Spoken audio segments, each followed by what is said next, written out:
You know what's funny about the people screaming about suicidal empathy? They always say it from a position of privilege, comfort, security, and insulation. Always. It's billionaires, tech elites, people with private security, private jets, private healthcare, private schools, private compounds, private exits from the very systems they helped break, lecturing ordinary people that caring too much about each other is somehow the reason civilization is collapsing. No. The West is not collapsing because people care too much. The West is collapsing because people like you stopped caring at all. You want to know what's actually suicidal? Destroying community, destroying trust, destroying wages, destroying families, destroying mental health. Destroying empathy itself and then acting shocked when society becomes cold, unstable, isolated, violent, addicted, cynical, and spiritually dead. That's the part you people never admit, because empathy is the only reason human civilization functions in the first place. The firefighter running into a burning building, empathy. The medic stopping to help a stranger, empathy. The parent sacrificing sleep for their child, empathy. The worker helping a struggling coworker, empathy. The neighbor checking on the elderly during a hurricane, empathy. The soldier carrying his friend off the battlefield, empathy.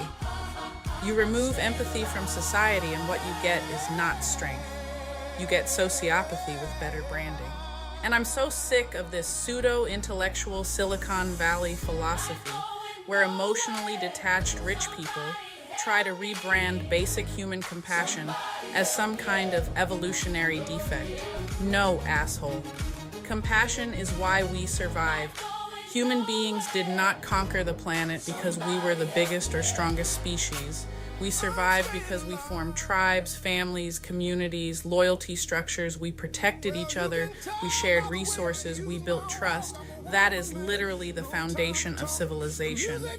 But now suddenly a bunch of hyper-wealthy people who profit off division, exploitation, algorithmic rage, collapsing wages, loneliness, and social instability want to convince the public that empathy is the real enemy?